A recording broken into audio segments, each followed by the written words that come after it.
Kritikal ang lagay ng isang kadete ng Philippine Military Academy matapos mabaril ng pigilan niya ang insidente ng holdapan sa isang jeep. Ang salarin patuloy na pinaghahanap. Nakatutok si Ian Cruz. Nananatiling comatose sa ICU ng AFP Medical Center ang 23 anyos sa si PMA Cadet First Class Alfonso Aviles. Kaya naman gano'n na lang ang pag-aalala ng kanyang ama, ang kareretiro lang na si Master Sergeant Rodolfo Aviles. Bagaman kritikal ang lagay, nakikitaan naman daw ng pagbuti sa kondisyon ng anak. Minsan, yung mata na lang niya, pinagalaw niya, yung gustong dumilat yung tainga niya, ay yung dila niya, pipilitin niya pero gumaganyan lang unti-unti lang. Yung kamay niya po nagagalaw, diba? Yung kamay niya po, sir, na nagaganyan niya, yung kanan. Yung kaliwa, medyo hindi pa masyado.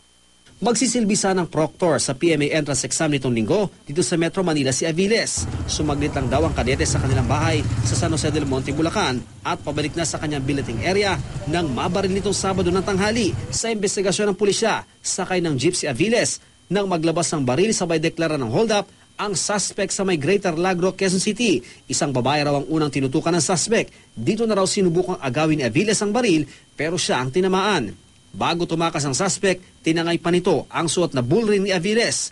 Dalawa ang tama niya, isa sa kanang likurang bahagi ng ulo at isa sa balikat. Naalis na ang bala at ang namumuong dugo sa ulo ng kadete pero may pamamaga pa rin sa kanyang utak. Hanggang ngayon naman ay hindi pa natatanggal ang bala sa balikat ni Aviles. May sugat din sa magkabilang pisngi ng biktima, di pa tiyak kung tama rin ito ng bala. Sa ngayon, stable na raw ang blood pressure at iba pang vital signs si Aviles pero ang critical time kasi sa ulo, sa neurosurgery is the first 7 to 10 days. Pwede pang mamaga yung utak niya kahit natanggal na yung bala, kahit natanggal yung mga yung injuries niya dun sa brain niya, mamamaga pa rin kasi. Kaya minomonitor namin yung pressure niya sa brain.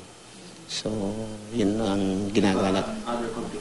Ang other complications po natin, pwede pong magka-infection po yung pasyente po natin, magka-pulmonya. Nagigipagtulungan na raw ang AFP sa PNP para sa ikalulutas ng kaso. Tinatayang nasa edad 30 hanggang 35 taon ang lalaking suspect na may kapayatan at may taas na hanggang 5'5". Maitim daw ang kanyang balat. According to the police investigating the incident, the culprit is one of the notorious criminals operating in Fairview. And we are closely coordinating with the Philippine National Police. Kung pagbabayaran niya yung anong ginawa niya, sana ganun na, sir. Ian Cruz, Nakatutok, 24 Oras.